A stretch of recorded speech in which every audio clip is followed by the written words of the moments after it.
Ayan, so ayan guys, so may gagawin po tayo ngayon. So ito po ay laminator, no? So SL200 po yung pangalan po nito. So yung problem po nito guys, sinabi ng customer is no power daw. So hindi daw siya nag-on, no? Kahit saan po dito sa cold or sa hot. So try po natin isaksak guys. Ayan, so nakasaksak na to guys. Ayan.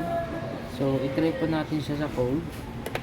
So yun guys, so wala po sa so dapat umiilaw po ito.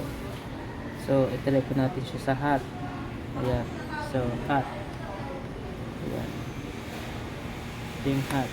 Ayan, so wala siya talaga guys. So, ibig sabihin po nito ay no power po siya. So gagawin po natin ngayon ay bubuksan po natin siya at ito-trouble po natin kung ano naging problema po nito.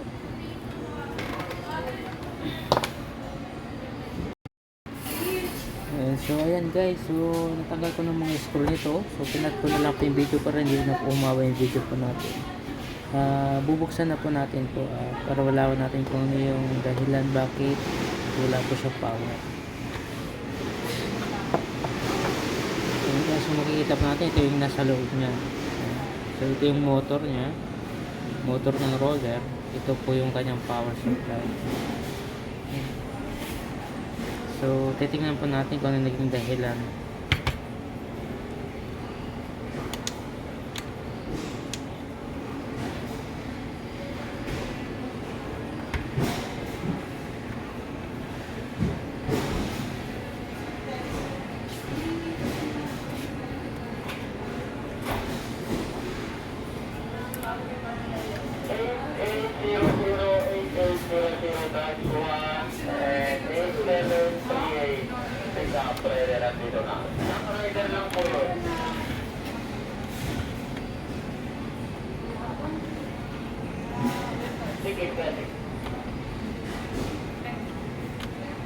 And then follow up po daw yung pick up po ni rider, yung 8791-1.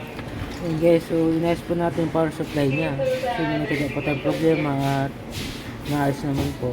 Try po natin siyang isaksak kung iilaw po ito. Basta tandaan mo ano before 5 feet ba yun? Eh ano yun Ayan, so kung nakita nyo ba po guys, ayan po. So umilaw po siya. Ayan.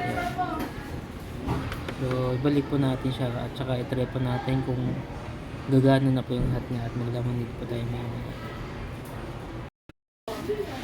So ayan guys, so na-break na po natin yung takip.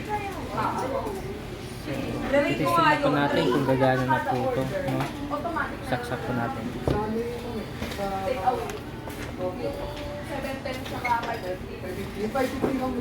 Ayan guys, nakita po natin, so umiilaw po siya. No? So isit po natin siya sa hot. Ayan. So pag once umilaw po ito, nasa hot na po siya, ibig sabihin good na po ito, maglalaminate po tayo. Pag lang po natin ang isip niya. yung sa truck, hindi mo ba nakita? Di ba kapaliko na tayo pa gano'n? Ito yung truck, hindi siya. Muntik na. Buti yung truck na, gumanong gano'n yung unahan eh. Narinig ko nung bumisina na. Yun yun. Kaya tayo pinupunahan. Hawak siya sa proseso. Hawak. Dalawang beses siya kumawak. So ito po yung gamit nating laminating foam. So 80 microns po. So ito po yung gagamitin natin mamaya kapag nag-ready na po itong laminator po natin.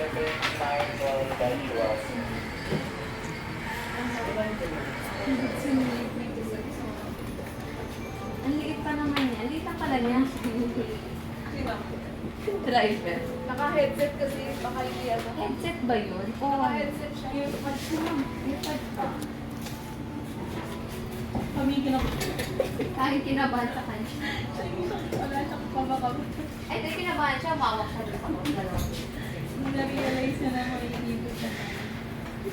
Bago ka na naman ang buo? Problema mo. Sa Korean. Hindi mo sa likod.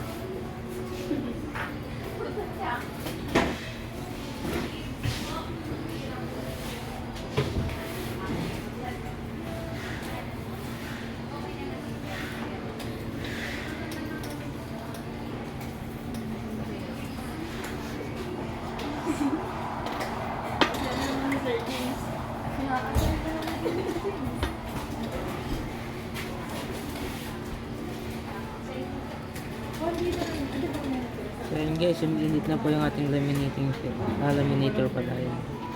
Hintayin na po natin siya na mag-ready. Magkulay green po.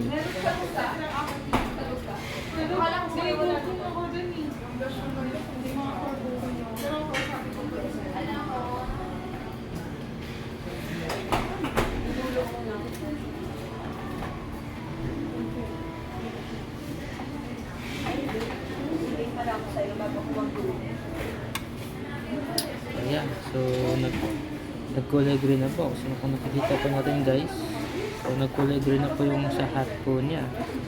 No? So ibig sabihin ready na po. Ibig sabihin na-reach niya na po yung unit. So try po natin mag-laminate. Pero hindi lang talaga yung parang baby na kakapos. Kaya daw lang siyang ma-update. Kasi kalimutan lang daw pala yung diba? So, sabi ko, ano daw gusto mo? Baby. Meron ang tawag, hindi ka or gusto mo ba itong audit? Dapat makikita ka na ang gagawin. I-date ko na ano? Sabi ko, kasi sa akin, hindi ako okay din sa baby. Hinipilin ako na Isa pa. gagawin, kasi ako nag-alam ko na ako. So, parang hindi ako parang minsan ako gagawin kasi gagawin. Noong una na urgent tayo. Kasi hindi na rin parang ibang project ako.